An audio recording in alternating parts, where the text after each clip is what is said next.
Mesdames et messieurs, s'il vous plaît.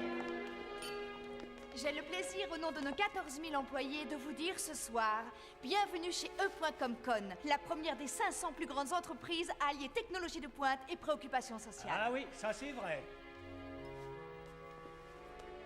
Après toutes les innovations que nous avons développées, nous accomplissons une révolution dans le domaine des processeurs destinés à l'informatique. Nous ouvrons aujourd'hui une nouvelle ère pour tous les clients des entreprises de vente. Et pour ceux qui rêvaient de s'introduire dans leur vie privée. Très drôle. Je suis heureuse que notre hôte ait de l'humour. Non, parlez-nous donc du processeur Octium 4 sur lequel vous travaillez. J'y viens. Eh bien, c'est un processeur qui a un débit fantastique. Il permet d'atteindre près de 7 gigaflops, c'est-à-dire 7 millions d'instructions en virgule flottante par seconde. Ouais, dites plutôt à quoi il servira. En fait, il est conçu pour espionner le client qui en aura fait usage.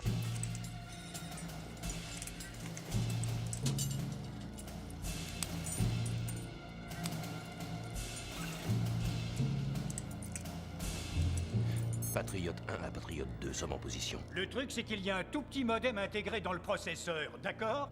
Grâce à lui, on peut télécharger votre fichier sur Internet, avec le relevé de votre carte de crédit, votre taux d'imposition et votre numéro de sécurité sociale. Et tout ça aboutit dans le coffre d'une bande de brigands. Monsieur, je crois que ce n'est pas le moment d'aborder... Autre chose encore. 2. Patriote 2. Sommes en position. Silence maintenant. Elle a été piratée. Je n'arrive plus à maîtriser le truc. Bayer. Qu'on lui fasse une fouille à corps.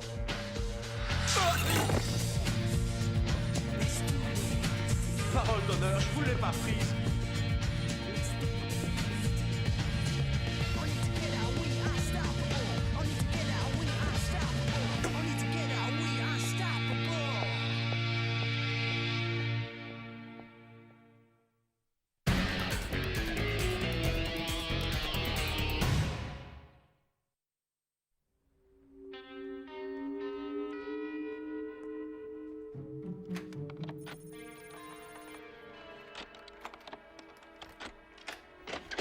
Jusqu'où n'irions-nous pas pour la Constitution? Se faire mettre la main où je pense par une clique de vigiles qui ne sont pas tous très clairs. Nous ne pouvons tolérer une telle injustice.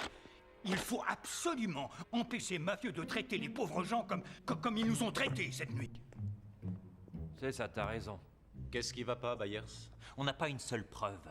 Sans preuve, on n'est qu'une bande de conspiromaniaques. On va crier au loup, c'est tout ce qu'on peut faire. Arrête de le prendre pour toi, ils nous ont fouillés tous les trois. Notre canard, ça fait 11 ans qu'on le publie. Et tu penses que ça a amélioré quoi que ce soit? Est-ce que grâce à nous, la vie est plus belle en Amérique? Cet article pouvait attirer l'attention de toute la nation. On aurait forcé E.com.Con à arrêter la production des puces d'Octium. On aurait protégé les libertés civiles de millions d'Américains. Mais sans preuve. Rien n'empêche de formuler des suppositions, on va dire que c'est un reportage fiction. Et qui va le lire? La semaine dernière, nous avons réussi à vendre 2824 exemplaires. On ne prêche que des convertis. C'est pas le nombre qui est le plus important, c'est l'impact sur les hommes de l'ombre. Ils lisent tous notre journal. Les gars de la NSA, de la CIA, ils tremblent chaque fois qu'on montre combien le monde va mal. Les patrons de .com.Con tremblent aussi. Ils trembleront si on retrouve la puce. Et on va la retrouver. Ils ont dit au ministre de la Justice de tout faire pour coincer le mec qui nous l'a chouravé. Oui, mais il cherche un homme. Tu es sûr que le type à la barbe était Eve Adélis Harlow? Crois-moi, aucun homme n'embrasse comme ça. On dit qu'Arlo est une sacrée braqueuse, une championne de l'effraction, la meilleure espionne industrielle prête à tout vendre. Il est possible qu'elle ait déjà vendu la puce d'Octium au plus offrant, à un Malaisien ou à un Japonais. C'est écœurant, ce vol c'est le nôtre. Qu'est-ce que tu trafiques? J'ai l'impression qu'on nous a mis une pastille. C'est le seul moyen qu'elle ait eu de connaître nos plans. Tu penses qu'elle a pu s'introduire ici?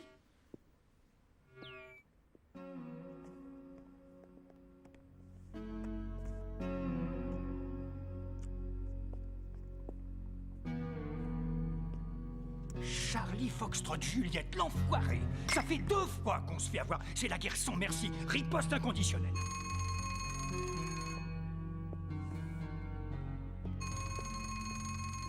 Groupe de presse du bandit solitaire. Byers à l'appareil. Oui, je suis son fils.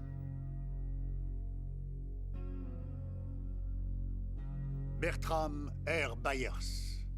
R, initiale de Roosevelt. Aucun autre nom n'aurait mieux convenu à cet homme de foi s'il n'y en eut jamais. Une vie vouée à la foi, Telle fut bien la sienne, au cours des 30 ans où j'ai eu la chance de l'avoir pour ami. Il n'a jamais cessé de croire dans les institutions de notre pays, en leur pouvoir de défendre le bien.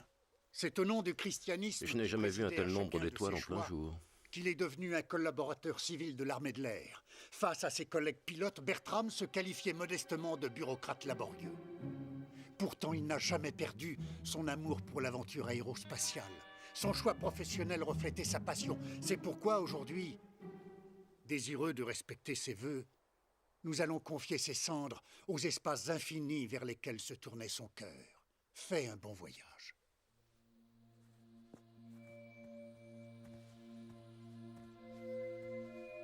Vous lui rendez les honneurs.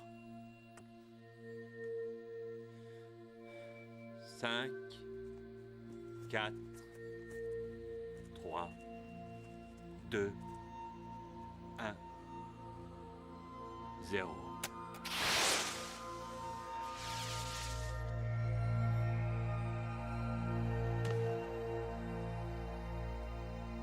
Tu ne l'avais jamais rencontré? Le père et le fils ne se sont plus parlé depuis 1989. Les débuts de notre publication? L'année où Byers a renoncé à un traitement de fonctionnaire pour glander avec 2 misérables hippies. Enfin, c'est les mots qu'employait son vieux. Dis-moi ce que tu vois à 12 heures. Non, je vois rien d'anormal. Un voleur de puces, un travelot qui nous espionne avec ses micros.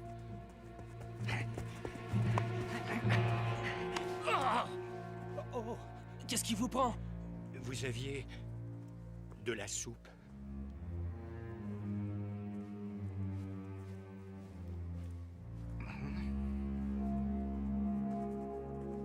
Faut pas fumer l'herbe des cimetières. Ah, te voilà. Un joli casting. Ton paternel avait un tas de copains très haut placés. Ils auraient mérité qu'on leur pose quelques pastilles. Bah, je dis ça pour une prochaine occasion, c'est tout. J'aimerais rentrer si vous voulez bien. John! On a fait connaissance il y a 11 ans. Ray Helm, je travaillais avec votre père en ce temps-là. Oh, monsieur Helm, votre éloge était très gentil, je suis touché. J'étais vraiment sincère. J'aurais aimé qu'on discute un instant de votre père. Vous ne vous étiez pas revu depuis longtemps, je le sais. Je pense que cette discussion est sans objet. Je souhaitais parler de son décès. Au dire de la police, c'est un accident de voiture. J'insiste encore. Je souhaiterais vous en parler. Ça s'est passé ici. Le rapport dit perte de contrôle du véhicule. Il n'y a eu aucun témoin vu l'absence de traces de freinage. On a pensé que votre père s'était endormi au volant et était sorti de la route. Vous ne semblez pas convaincu. Mais alors, est-ce que vous croyez qu'il a pu se suicider? Pour moi, c'est un homicide. J'ignore vers où Bertram se dirigeait. Ce n'est sans doute pas important. Je sais seulement qu'il roulait sur une section de route déserte. Un endroit parfait pour une embuscade.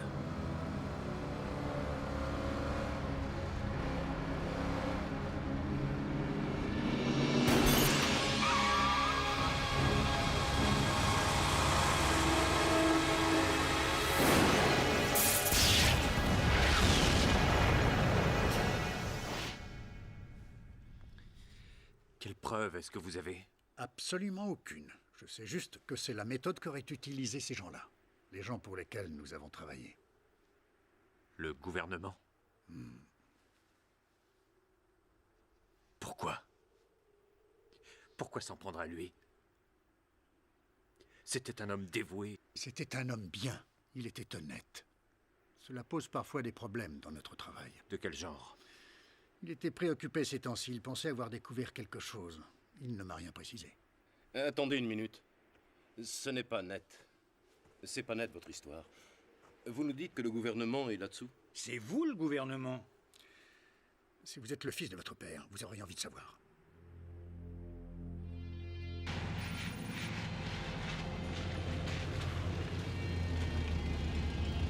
Dis donc, vieux, tu es sûr que tu veux mettre ton nez là-dedans? Le type du gouvernement a reconnu qu'il n'avait aucune preuve que ce soit un meurtre.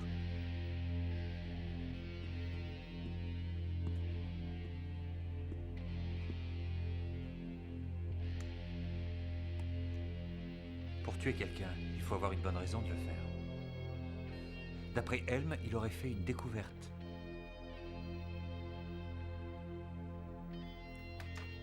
Peut-être sur son ordinateur.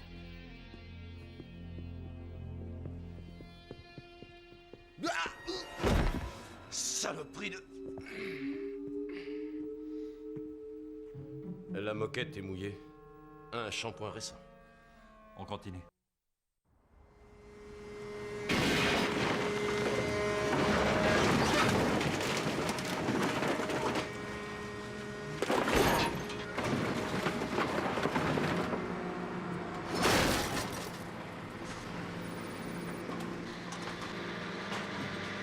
Byers, Bertram. Une Caprice 92 bleue.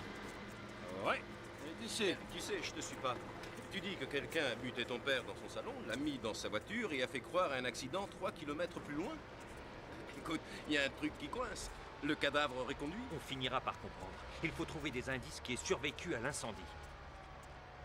Vous êtes Bertram Byers? Oui. Né le 29 janvier 1934. DHE.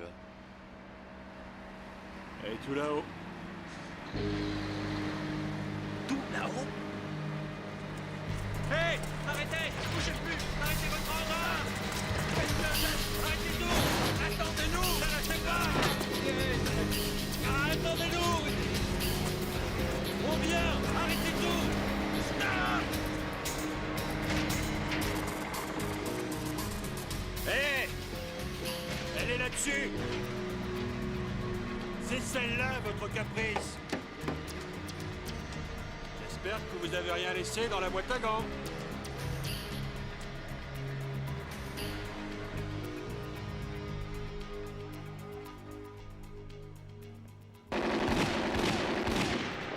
Félicitations. Vous avez vu Kimi?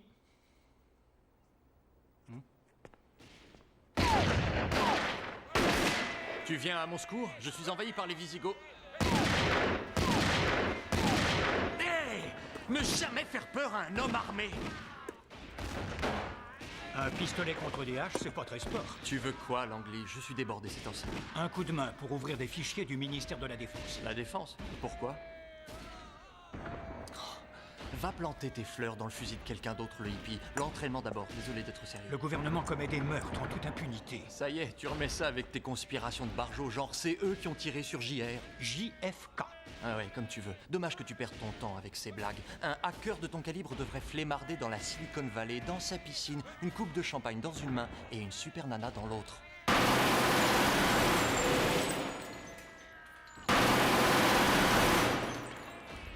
Oui, oui, oui, oui. Qui c'est ça? Une de tes congénères. Elle s'appelle Eve Harlow. La barbe, vous allez mieux. Dites-moi où est notre puce. Quelle puce? Vous cherchez une puce? La puce d'Octium 4, elle nous revient de plein droit. Rendez-la-moi. Vous avez une Octium 4? J'aimerais savoir à quoi vous servirait de la retrouver. Le plaisir de démasquer la vérité dans votre canard de débile? Le peuple américain a le droit de savoir. Si le peuple américain n'a que ses 3 mousquetaires pour le sauver, il ne nous reste qu'à prier. Laisse tomber, Langley. Allons faire un vrai boulot de hacker.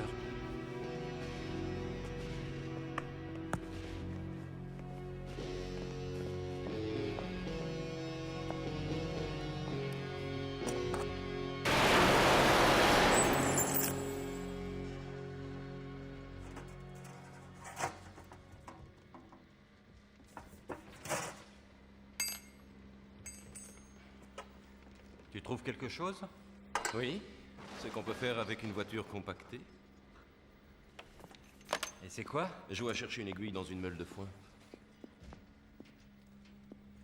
Si jamais il y a une piste dans ce tas de ferraille, on n'est pas sur le point de la découvrir. On y arrivera. Ah? Et alors? Tu seras content? J'aimerais que tu précises ce que tu veux dire. Quelle est la meilleure chose qui puisse résulter de notre enquête pour tes affaires personnelles? La découverte que ton père s'apprêtait à balancer des projets douteux du gouvernement et que c'est ça, la raison de sa mort?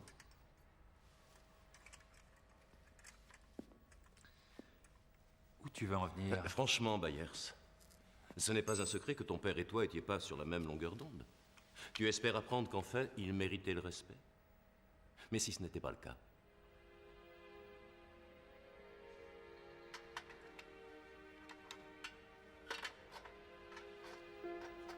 Mon père n'arrêtait pas de parler de Kennedy quand j'étais gosse. La morale, le gouvernement incarnant le peuple et le rêve américain. Je n'ai jamais su quand ni pourquoi il avait cessé d'y croire, mais tous ces grands mythes ont bercé mon enfance. Ils m'ont convaincu que je devais garder foi en mon pays. Vérité et justice, l'esprit de l'Amérique. C'est un devoir de démasquer ceux qui veulent briser ce rêve et de publier les dossiers qu'ils ne voudraient pas qu'on lise. C'est pour ça que j'ai fait équipe avec vous. Vous conservez l'espoir. Je croyais que c'était parce qu'une fille t'avait largué. Tout ce que je dis, c'est que je ne veux pas que tu fonces au-devant d'une déception qui serait pénible. Je comprends que tu veuilles faire la paix avec la mémoire de ton père, mais il y a d'autres façons.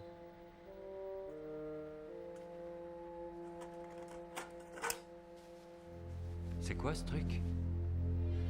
L'aiguille dans la meule de fou.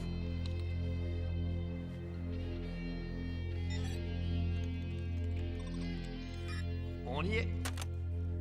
Élémentaire. Je crois que même ma grand-mère aurait réussi.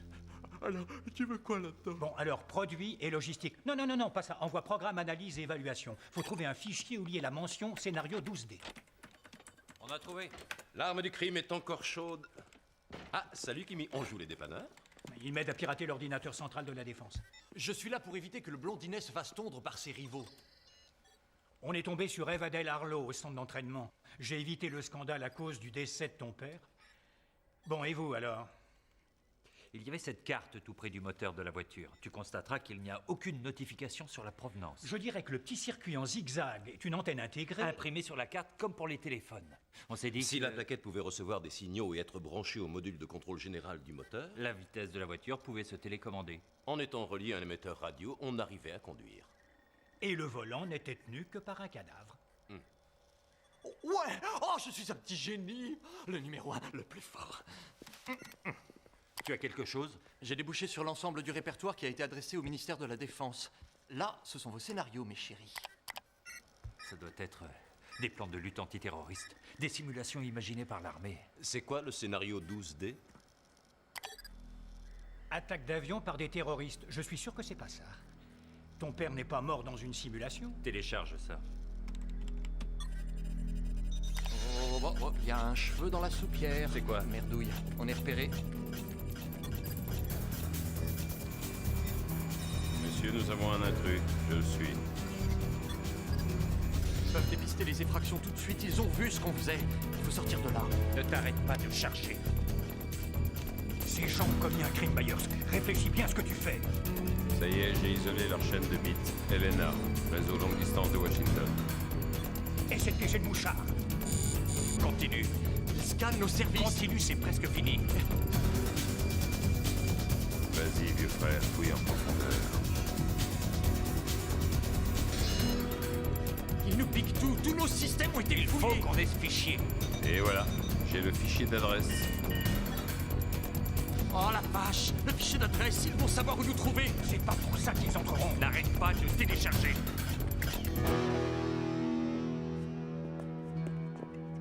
On était sur le point d'avoir le tout.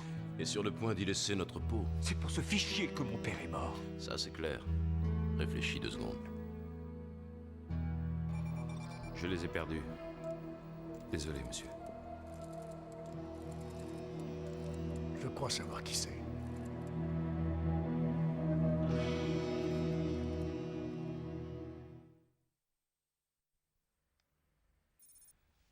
Qu'est-ce qu'on fait en général la nuit, Byers?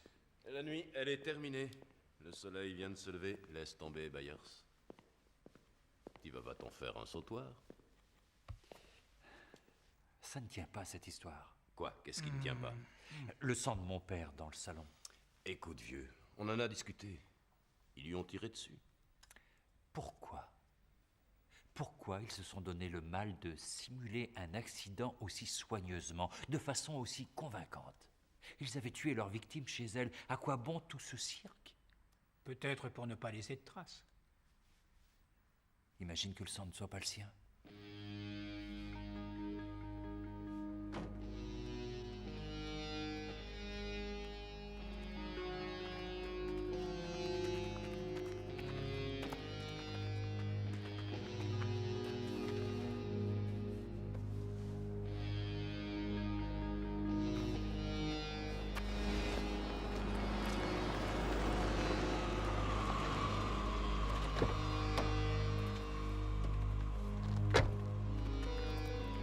Alors, vous avez du nouveau? Une preuve. Une preuve de quoi? On n'a pas tué mon père. Mais on a quand même essayé.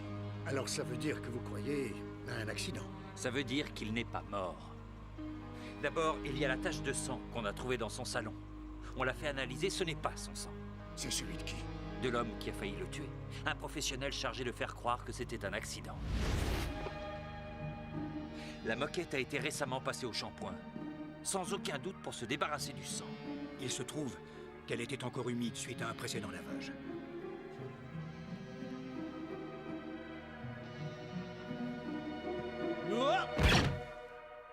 Il se serait tué par mégarde? Un professionnel? Et un commis du gouvernement. Sur ces entrefaites, mon père a compris le danger qu'il courait. Sa première réaction a dû être la fuite.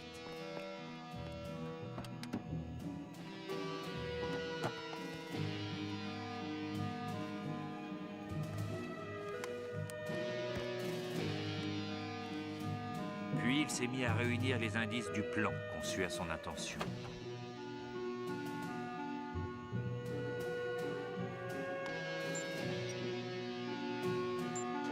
Il a trouvé le dispositif télécommandé que l'assassin avait relié au moteur de sa voiture. Quelqu'un s'apprêtait à employer les grands moyens pour maquiller son assassinat en accident, sans éveiller de soupçon.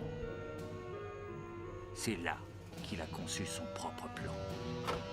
Personne capable d'échafauder une telle machination s'acharnerait tant qu'il serait en vie. Il s'arrangea donc pour faire croire à sa mort.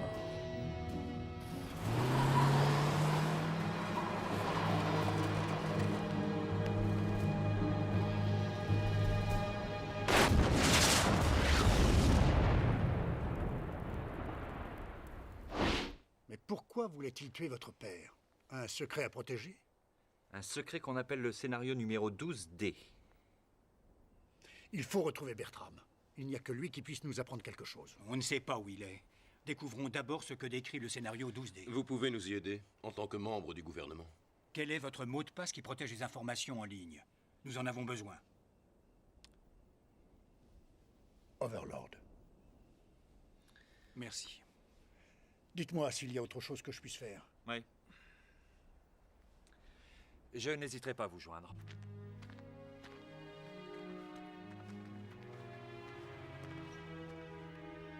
Pourquoi il fait une tronche pareille? Son père est en vie.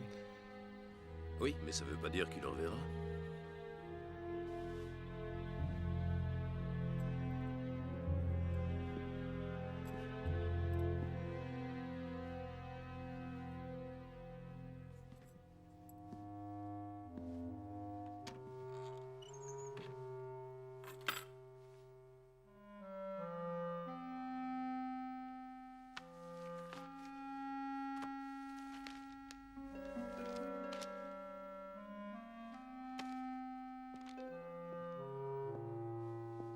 John.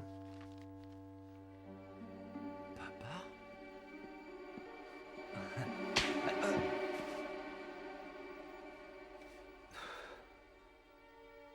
Qu'est-ce qui te prend de venir ici? Reste à l'écart de cette histoire, ne remue pas mes cendres. C'est quoi le scénario numéro 12D? Nous avons su que c'était une simulation tactique, un gang de terroristes détournant un avion. Mais en quoi ça peut justifier un meurtre? La fiction est devenue réalité. Bon, admettons que des pirates de l'air envisagent de s'aligner sur ce scénario. Pourquoi ce serait toi qu'on voudrait assassiner? Tout dépend de qui sont les organisateurs. Les personnes qui ont conçu la simulation? C'est-à-dire que le gouvernement serait prêt à commettre un acte terroriste contre un de nos avions? Oh, te voilà encore en train d'accuser le gouvernement tout entier. Il ne s'agit que d'une faction, une petite faction. Où est-ce qu'ils veulent en venir? La guerre froide est finie, John. S'il n'existe aucun ennemi, tout le marché de l'armement s'effondrera. Mais prends un 727 avec ses passagers, fais-le se cracher en plein centre de New York, et aussitôt une dizaine de petits dictateurs, trônant aux quatre coins de la planète, hurleront pour qu'on leur attribue l'attentat. Et l'engrenage d'une guerre ne tardera pas à s'enclencher. Je n'arrive pas à le croire. Tout ça pour relancer les marchés? C'est pour quand? Cette nuit. Tu comptes les arrêter comment? Tu vas dénoncer l'opération, le dire à la presse. Tu crois que je survivrai plus de 30 minutes si je révèle cette histoire? La presse. Qui voudra publier ça? Nous le ferons. Là-dessus? sur cet immonde canard à scandale qui dévoile qu'on fabrique des bébés à 2 têtes et qu'Elvis était venu de la planète Mars. Tu avoues que tu es abonné. Tu te poses là, toi, comme naïf. Et tu crois que c'est ça qui sauvera le monde?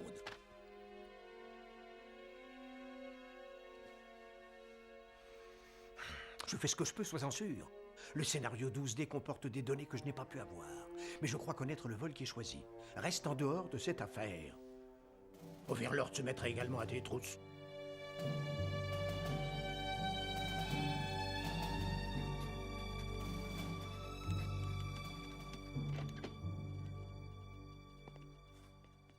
Vous vous sentez mieux? Byers, on n'a pas arrêté, je crois qu'on fait des progrès. Alors, vieux, tu te sens bien? J'ai réussi à voir mon père. Où ça? Chez lui. Il y est encore. Qu'est-ce qu'il t'a dit? Après la gifle, qu'il vaut mieux que je n'essaie pas de m'en mêler. Il a refusé mon aide. Je vais tenter ma chance. Monsieur Helm, faites attention. Il ne vous fait plus confiance. Il pense que vous êtes impliqué dans la tentative d'assassinat.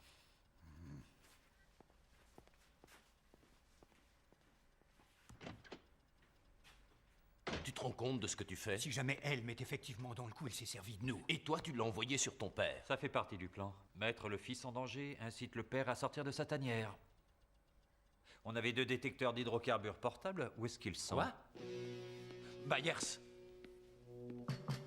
Qui va ouvrir?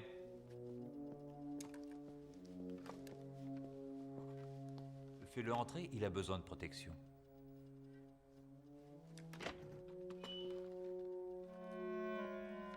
Allez-y.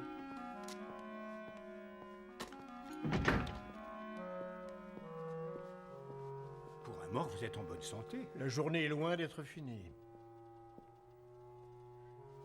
Byers, tu peux nous traduire? On prend l'avion tous les 2.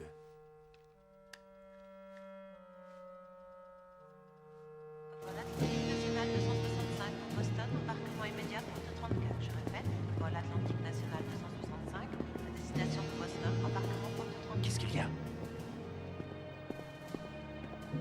Tu vois une tête que tu crois connaître? Non, mais ce n'est pas pour ça qu'il n'y a personne. D'accord. On embarque, dans la cabine, on passe le détecteur, on essaie de repérer la bombe. C'est ça ton plan? On ferait mieux de lancer une alerte à la bombe et de laisser le FBI s'occuper de ça. Tu dis toi-même qu'on ne connaît pas l'ampleur du complot. On ne doit se fier à aucun agent du gouvernement. On ne sera fixé qu'en montant dans l'avion. Vol Air France 153 pour Paris, embarquement porte 25. Je répète, vol Air France 153 pour Paris, embarquement porte 25. Ils embarquent. Ça fait déjà 2 problèmes résolus.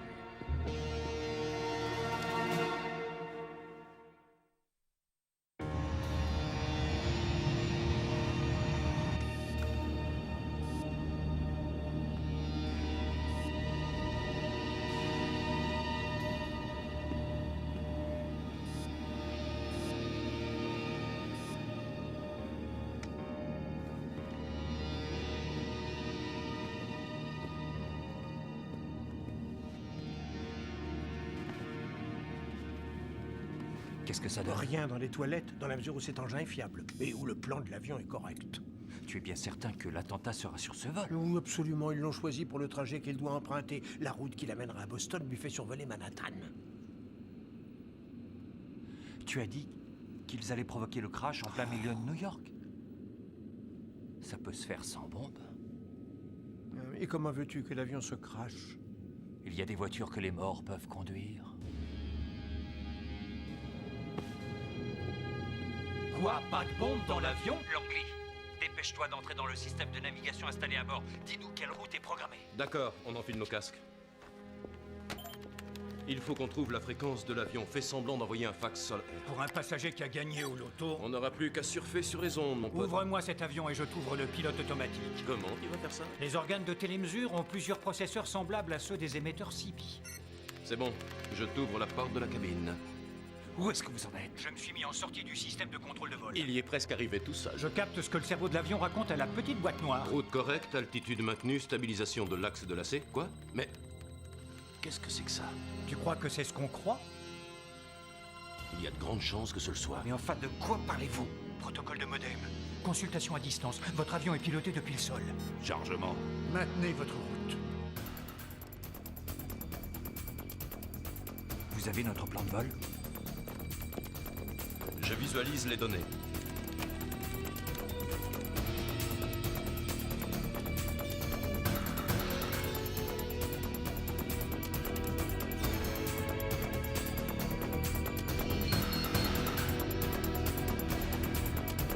Byers, votre vol doit subir une brusque interruption. Exactement dans 22 minutes. Au-dessus de la pointe de Manhattan. Angle Liberty Street et Washington Avenue. Le World Trade Center. Ils envoient l'avion sur le World Trade Center. Je vais prévenir l'équipage. Langley, tu peux court-circuiter le système de contrôle. Je m'y mets tout de suite. Monsieur, que faites-vous ici? Je m'appelle Bertram Byers. Je travaille pour le gouvernement. Quelqu'un s'est emparé de l'avion à votre insu. Je regrette. Les passagers n'entrent pas dans le cockpit. Veuillez aller rejoindre votre siège. Vous n'avez plus le contrôle de l'avion et j'ignore si vous pourrez le reprendre. Désactivez votre pilote automatique et essayez vos commandes manuelles. Je vais être obligé de mentionner votre comportement à vos supérieurs. Monsieur, mais enfin! Bon sang. Il a raison.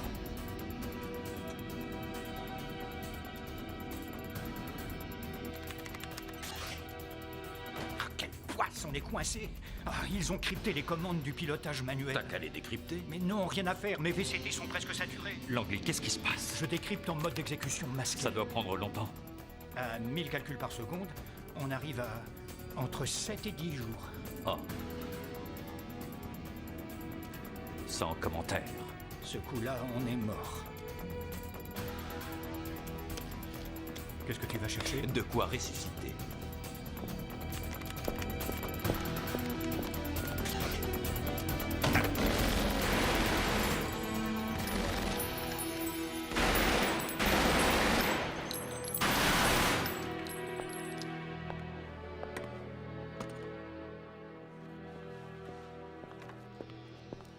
J'ai besoin de cette puce, Eve.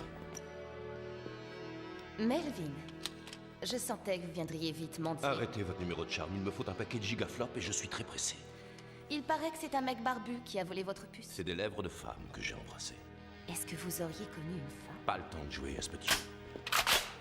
Vous essayez de me le confisquer. Donnez-nous la puce, je vous en prie. Sinon, plusieurs centaines de personnes vont mourir et parmi elles, Byers et son père. Ça me fend le cœur. Non, vous avez une pierre à la place du cœur. Quel plaisir vous aurez à dépenser les millions qu'elle vous rapportera en sachant combien de gens seront morts à cause de ça. Vous ne me connaissez pas. Ce n'est pas vrai du tout. Lee Harvey Oswald. Votre nom d'emprunt, Eve Adelis Arlo, est un anagramme de Lee Harvey Oswald. C'est une référence. Je sais bien qui vous êtes, chérie. Et j'ai de quoi le faire savoir dans mon canard de débile.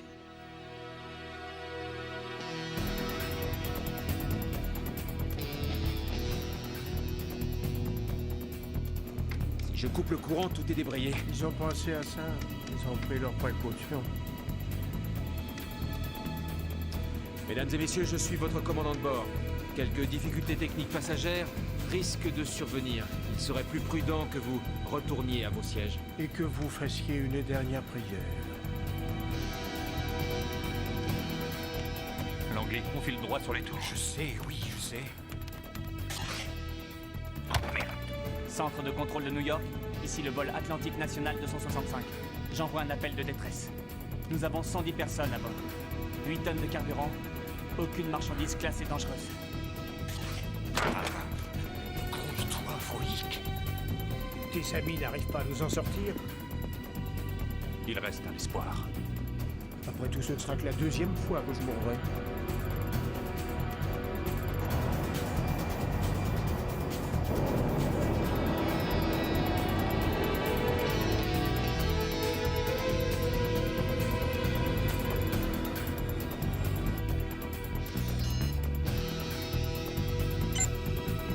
C'est parti, on s'accroche.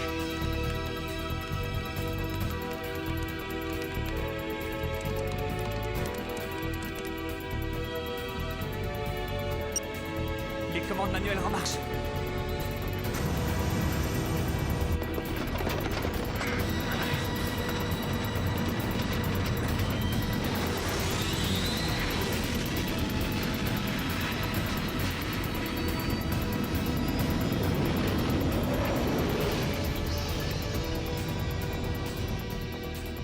Si le FBI FBI ne veut pas bouger, nous alerterons l'opinion. En publiant ton témoignage, on pourra dévoiler totalement cette affaire, briser l'opération Overlord et toute la conspiration. Papa, qu'est-ce qu'il y a? C'est étonnant ce que je me retrouve en toi. Autrefois, j'avais ton enthousiasme, ton idéalisme. Tu m'as rendu furieux pendant tant d'années. Je redoutais de te voir gâcher ta vie à te battre contre des moulins à vent. Mais je me rends compte aujourd'hui que tu as une qualité qui m'a toujours manqué. Tu as de la bravoure, John. Tu ne témoigneras pas. Ils étoufferont l'affaire tout de suite. Ils ont failli me tuer à 2 reprises. Ils ne me rateraient pas si je parlais. Mon silence me sauvera la vie. Et il sauvera la tienne. Je suis heureux que tes 2 amis et toi, vous luttiez pour le rêve américain. Hélas, la bataille est perdue d'avance.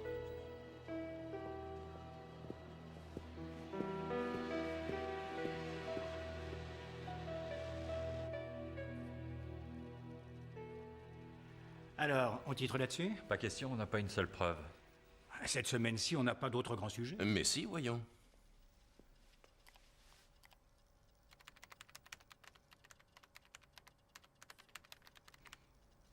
On n'a pas davantage d'éléments concrets. C'est ta mignonne barbue championne de tir qui a l'unique preuve. Ah, un cadeau, ça se refuse pas. C'est elle qui te l'a donné? Qui goûte un jour aux attraits de Freud. D'accord, oui, je vais faucher. Très bien. Voilà un bon article à faire.